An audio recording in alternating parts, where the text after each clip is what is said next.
It's 10 p.m. Do you know where your kids are? Brian Marine reminds you that family fun starts with a new Bayliner runabout powered by Mercury Outboards. Local, trusted. This is News 3 at 10 on KBTX. Good evening and thank you for joining us. I'm Clay Falls. It's been a busy night for firefighters and police in College Station after two major accidents happened this evening. First, they responded to a major accident involving two vehicles on University Drive near Highway 6. According to officials, the driver of a Jeep ran a red light heading eastbound on University Drive while the driver of another vehicle was making a left-hand turn off Glen Haven Drive. The Jeep was clipped and flipped over. The driver of the Jeep was given a citation and no injuries were reported. Shortly after that crash, this one happened on Southwest Parkway and South Texas Avenue. Officials say the driver in a BMW failed to yield while turning left on South Texas Avenue, and they were hit by a Toyota Corolla. One person was sent to the hospital with minor injuries, and a citation has not been given at this time. The National Weather Service officially confirmed an EF1 tornado touchdown last night in Caldwell just after 9:30. But damage like this ranged from all over the Brazos Valley, with wind speeds hitting up to almost 50 miles per hour in some areas. We received multiple reports of damaged fences, fallen trees, and downed power lines throughout the night. News 3's Kendall Hogan was in Burleson County today speaking to residents about last night's severe weather. High winds and heavy rain quickly swept through the Brazos Valley last night, leaving thousands without power. In Burleson County, residents say they woke up to damage all around them. This is an absolute mess. I mean, I live in town and I work here at the school. When I first seen it, it's all I can say is it's a mess. A community center in Somerville suffered damage after winds tore the metal roof off the building. Because this is the AWA Center, it's a historical site, so there's a process that has to go into fixing anything when it comes to this building. It's sporting events, all the youth activities that go on in town are all take place here. Just a few miles down Highway 36, residents in Caldwell were clearing broken trees and debris. They did a good job cleaning it all up. Helping us out, get it out of the way so we can drive in our driveway, and we're thankful that's all that happened last night. Residents tell me they're thankful it wasn't worse, but are worried about what the rest of the year may have in store. I hope it's not all like last night. My husband's been through the tornado in 2000 where some of his family members were killed, so yeah, we're very watchful of weather. In Burleson County, Kendall Hogan, News 3. In Grimes County, the American Red Cross set up a shelter tonight for any residents in the county without power. The shelter is located at 101 Stadium Drive in Navasota. They say they opened due to extended power outages and low temperatures, and that anyone looking for a warm place to sleep is welcome. And what a crazy last 24 hours we had. Much calmer today, night and day different from yesterday, Erica. Absolutely, and I think a lot of folks across the Brazos Valley are kind of resting a little bit more easy, knowing that tonight we're not tracking all those storms, which you saw kind of rolling through here on our pinpoint radar. So again, a lot of this was straight line wind damage. When you get these lines, sometimes on the leading edge of it, you can get these little spin-ups just on that far leading edge, which is what we saw happen in Burleson County yesterday evening. So again, kind of keep that in mind. National Weather Service did conduct a survey, and they only found that this was the only spot, at least right now, preliminarily, where we had that tornado. A shed was destroyed, trailer was thrown about 40 yards, and trees were snapped in different directions. Straight line wind damage will blow everything in one singular direction, so that's kind of how you can tell those differences. But overall, though, this system brought some much-needed rain to the Brazos Valley. A lot of folks picking up close to about a ½ inch to an inch, and this pretty much corroborates our story with a lot of our weather watcher totals coming in close to that as well. We'll get you a closer look at your forecast. More rain is expected for the upcoming week here in just a few minutes. Thank you very much, Erica. A Bryan man is in jail tonight accused of stealing from a vehicle. Last night, Bryan police arrested 18-year-old Christopher Sikchu for burglary of a vehicle. Police said he and another suspect stole stereo equipment and speakers from an SUV on Memorial Drive. Investigators say a witness chased the suspects and Sikchu was found at a nearby hospital. Police said the stolen items were recovered near the vehicle. Today is National Human Trafficking Awareness Day. In the Brazos Valley, there are a couple of organizations who work to prevent this type of crime year-round.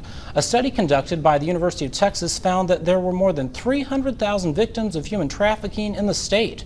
The Sexual Assault Resource Center and Unbound BCS says they focus on educating the public about warning signs. They also say that the rise in social media is making it easier for people to fall victim to human trafficking. The Sexual Assault Resource Center is set to host a forum on human trafficking. Local professionals, including law enforcement officers, the district attorney's office, and medical experts will be part of the discussion to help community members learn more about this issue. It's scheduled for Monday, January 20th from 6:30 to 8:30 p.m. at Connecting Point Church and College Station. It's free and open to the public. In an effort to be as safe as possible, Uber is releasing a new safety feature on their app. Since safety has been a concern for Uber riders in the past, the company released a feature that makes you verify a PIN when you get into a car. A local Uber driver says they're phasing out the new addition to the app this week. You can actually punch in their PIN code that they give you, plus they'll send you that PIN, and instead of people just piling in really fast, you can verify their PIN with them right before they get in to make sure that you're picking up the right group of people. So now when you're hopping into an Uber, make sure to have your PIN ready. A magnitude 5.9 quake has shaken Puerto Rico, causing millions of dollars in further damage among the island's southern coast. It's where previous recent quakes have toppled homes and schools. Outages were reported across much of southern Puerto Rico. There are no reports of death or injuries, but the governor says nearly 600 buildings were affected. The sails of the iconic Sydney Opera House were lit up today to show support for firefighters and those affected by the wildfires in Australia. The display included messages and photographs of firefighters who were fighting wildfires over the past few months. The fire crisis in Australia has caused the deaths of at least 27 people, destroyed more than 2,000 homes, and scorched an area larger than the state of Indiana since September. President Trump tonight is sending a message to the Iranian people. He tweeted, "I've stood with you since the beginning of my presidency, and my administration will continue to stand with you." It comes as Mr. Trump offered new details about what he says led to him to order the killing of Qasem Soleimani. Ben Tracy reports from the White House. I think it would have been 4 embassies, could have been military bases, could have been a lot of other things too. President Trump now says he ordered the strike that killed Qasem Soleimani because the top Iranian general was planning large-scale attacks on multiple U.S. facilities abroad.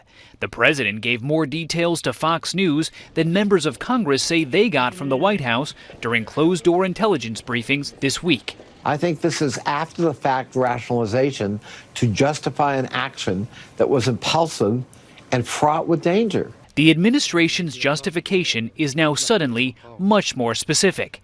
Just days ago, Secretary of State Mike Pompeo said this about what he called an imminent threat from Soleimani. We don't know precisely when, and we don't know precisely where, but it was real. The Iraqis are so furious about the U.S. strike inside their borders that they are now demanding the U.S. draw up a plan to withdraw all of its troops from Iraq. I'm okay with it. By the way, you're okay with removing our troops from Iraq? I'm not so bad with it. And we're there only in a training. We train them. But if they'd want us to leave, but they speak different publicly than they do privately. CBS News has learned that the State Department is warning the Iraqis that if they kick out U.S. troops, Iraq will also lose financial and diplomatic support from the United States. Article 1 is adopted. Meanwhile, after several weeks of delay, House Speaker Nancy Pelosi says she will send the articles of impeachment to the Senate next week, clearing the way for President Trump's impeachment trial to begin. It's ridiculous. She should have sent them a long time ago. It belittles the process. The Senate Majority Leader Mitch McConnell has made it quite clear that he wants a short trial and doesn't see the need for witnesses. But Republican Senator Susan Collins of Maine says she's working with a small group of Republicans on a deal to allow witnesses to testify. Ben Tracy, CBS News, the White House. Back here in the Brazos Valley, art lovers gathered in College Station for boots, barbecue, and some live music today. The Arts Council of the Brazos Valley held their annual Boots and Barbecue fundraiser. Visitors got to enjoy plenty of food, see artwork on display, and their impact on our area. Money raised will benefit the Arts Council and their programs. It's an event that the Art Council puts on, so that way it's a casual day for people just to come out and get to know who we are in our new building and learn that we do all kinds of things for the arts. The arts is not just one thing, because our mission is to make art accessible to everyone that is in the Brazos Valley and even our visitors. This is the second year the Arts Council has been at their new facility along Highway 6 just south of Barron Road. The Museum of the American GI hosted its Ride to the Brazos event today, bringing history to life. Guests got the chance to ride an authentic 2.5-ton World War II truck from the museum all the way to Washington on the Brazos State Historic Site. The day was also filled with a family-style barbecue and the chance to visit an important historical site in Texas history. Organizers say it's a great way for families to explore the past. What we want to do is give people an immersion experience. We want them to actually experience what our military has experienced, whether it was from World War I with our events where we can go through our trenches, or if it's World War II from riding in a tank, riding in a truck behind us. The museum is hosting another event next weekend. More information on that can be found with this story at KBTX.com.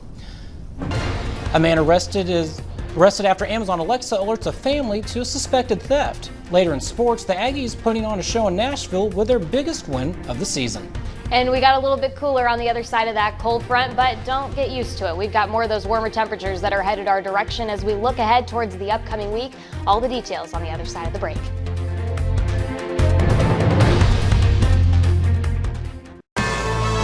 News 3 weather from the Pinpoint Forecast team is sponsored by First Financial Bank. Local bankers putting you first. And now, local weather. As one strong weather maker makes its way back up towards the East Coast, high pressure has set itself in across the Lone Star State, and that means some pretty quiet weather as we finish up the rest of this weekend. But what you're going to notice, especially as I show you the upper level pattern, we've got this area of low pressure that's trying to work its way in. A high sits off across the east. Generally speaking, though, it sits pretty far up towards the north. We'll fast forward into Thursday. Notice that dip in that jet stream getting a little bit more amplified. With a high pressure system parked itself over the Gulf of Mexico, this brings in another good setup to see another round of rain and storms as we head into the second part of this week. It also brings us some much needed rainfall back to the Brazos Valley. Right now, the Weather Prediction Center says anywhere from about a half inch to possibly even as high as 1.5 inches could be possible over the next 7 days. We'll continue to monitor this, but it comes in daily chances for rain. A couple isolated showers here and there certainly going to be possible. A few rumbles of thunder mixing in, not totally off the table either. So Monday, it's about a 20% chance for rain, mostly in the afternoon. We'll show you your pinpoint forecast here in just a second, but those rain chances do start to build as we head towards the middle part of this week.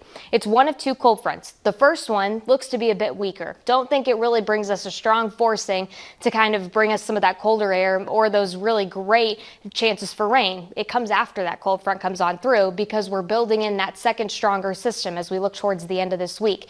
That second cold front does look to bring us some maybe better dynamics in the atmosphere to support a couple isolated thunderstorms, but right now the severe weather threat is low, but we will be monitoring it over the next couple of days.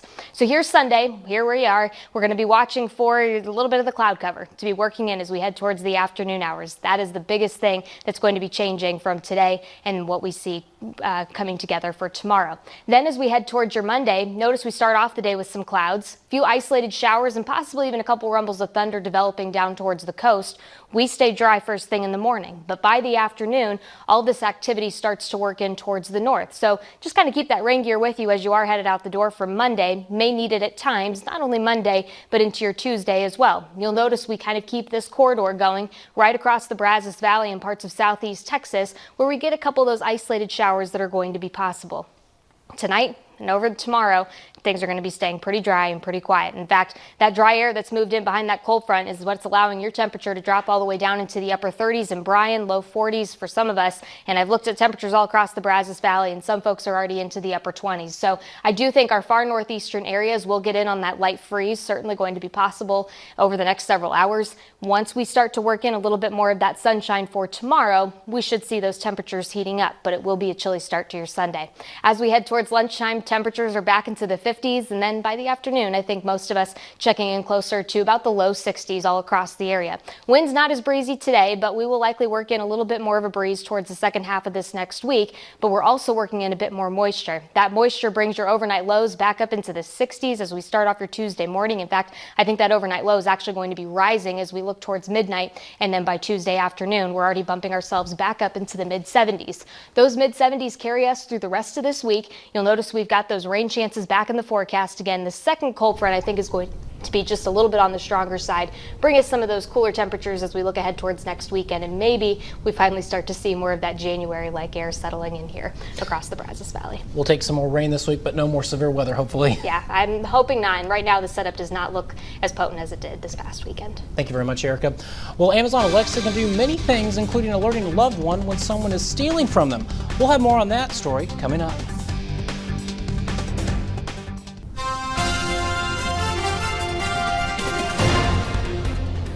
Amazon advertises Alexa as being able to learn new skills, and last month in Florida, the virtual assistant added crime fighting to its repertoire. Sort of. Police say it happened when a thief tried to steal from an elderly man. Bob Hazen reports. 47-year-old Russell Bannister was wet and muddy when police arrested him late last month after a grandson confronted him for allegedly stealing from a victim at the Brookdale Senior Care Facility in Ormond Beach. Police say Bannister worked his way into the man's room by helping him with his cat. At the same time, the victim called his daughter in Alaska to talk about his pet. She then turned on an Amazon Alexa video device that they had just gotten a few days earlier. My aunt had realized that this gentleman was going through the wallet, and he unplugged the Alexa device after he figured out he was being recorded. The victim's grandson, Tim, who didn't want to be shown on TV, says after hearing from his aunt, he rushed to his grandfather's room and confronted Bannister. He dodged by me and I called 911. He chased him through the parking lot. Tim says he got Bannister in a chokehold and slowed him down before the thief ended up in a pond and eventually was arrested. Investigators say in Bannister's car they found credit cards and cash belonging to 2 residents at the nearby Grand Villa facility as well. And this person, Bannister, was preying on the elderly. Tim says he's upset that Bannister was in the position to get to his grandfather. This gentleman was able to walk in with nothing and depredate on an individual with dementia. He also believes it's important that all senior care facilities have cameras to watch out for crooks. Well, coming up next in sports, A&M men's basketball is heating up now with 2 conference wins in a row. And Aggie Ryan Tannehill continues his magical run through the season in the AFC Divisional Round. Sports is sponsored by Allen Honda, corner of Southwest Parkway and Highway 6. Allen's got your Honda. From the KBTX Sports Center, News 3 Sports starts now. Back on a winning streak, the Aggie men's basketball team was on the road today facing Vanderbilt. A&M coming off their first SEC victory in the Buzz Williams era against Ole Miss. Now they're going for 2 wins in a row in Nashville. The Aggies also coming into today's matchup having won 3 in a row over the Commodores. The Aggies have not been successful shooting the ball this season, but Andre Gordon doesn't care. He buries the long 3-pointer. Gordon had a game-high 15. To end the half, Savion Flagg lobs it up to Josh Nebo. Not exactly how they drew it up, but the ball goes in, and the Aggies up 36-20 at the break. Second half, off the inbounds, Quentin Jackson comes flying in for the one-handed jam. Jackson had 9 points off the bench. J.J. Chandler misses, but Nebo is there to finish with authority. The Aggies have their biggest lead of the season, 46-24, and to cap off a 20-3 run, Mark French nails a triple, earning his scholarship he got earlier this week. And A&M with their most lopsided win of the season, 69-50 over Vandy. Freshman guard Andre Gordon says everything was clicking for the Aggies. It's great. It's our second SEC win on the road, especially. It's our first road game win. Everyone was locked in. Everyone did what we had to do. The little things mattered, just like rebound effort, contesting every shot, stuff like that. Gordon and the Aggies will be back at home Tuesday, going for their 3rd win in a row, hosting LSU. Sam Houston State basketball on the road at Central Arkansas. The Bearcats fall 89-82 and are now 4-2 in conference play. They'll be on the road at Lamar Wednesday. And the Bearcat women came away with a blowout victory. They're now 6-0 in conference play for the first time in school history, and they'll be back in Huntsville to host Lamar on Wednesday. Aggie quarterback Ryan Tannehill and the Tennessee Titans at Baltimore in the AFC Divisional Round. First quarter, Tannehill finds Jonnu Smith for a 12-yard touchdown. Tennessee out in front. Then to start the second quarter, Tannehill with a bomb downfield. Khalif Raymond pulls it in, and just like that, the Titans in front 14-0. Second half, they're up 21-6. The former A&M play caller piles onto the lead, calling his own number. He's into the end zone, and Tannehill with 3 total touchdowns, his first postseason run, and he's punched his ticket to the AFC Championship game, 28-12 over the Ravens. It's crosstown showdown on the soccer pitch. A&M Consolidated hosting Bryan in the final game of the Aggieland Classic. The Tigers get on the scoreboard first. Opening half, Garrett Payne finds the back of the net, giving Consol a 1-0 lead.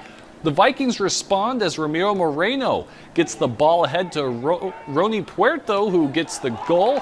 That would be all the scoring this game would see as the Tigers and Vikings play to a 1-1 draw. Rudder Lady Rangers hosting Brenham this afternoon after weather postponed them yesterday. First quarter, Rudder on the fast break. Brianna Turner to Asani McGee for the lay-in, and the Rangers with a 13-4 lead. Brenham trying to chip away at Rudder's early lead. Amaya McNitty zigs and zags her way through the defenders to the basket. That makes it 14-6. Rudder had control the whole way through. Turner with the no-look pass to DeAndre Young underneath for 2, makes it 24-13. Young with 17 points on the day. Rangers had a 22-point lead at the half, and they go on to cruise 70-36. The Rudder boys traveled to Brenham and picked up the 63-58 road victory. Anthony Walton for the Cubs led all scorers with 24 points. Rangers had a balanced scoring attack. Grayson Adams with 17, Carlos Moreno with 14, and Rudder is going to be back in action Tuesday, hosting College Station. Brenham hosting Magnolia on Tuesday. Pretty great story with Ryan Tannehill, though. I mean, from the Dolphins, gets traded to Tennessee, comes in as a backup, takes over in October, wills this team to the playoffs, and just like that, they're in the championship game. Great to see him do well, and also for Rudder Athletics, some really good sports tonight. So thank you, Tyler. We'll be back right after this, but first, here's a quick look outside from our Live Eye Network.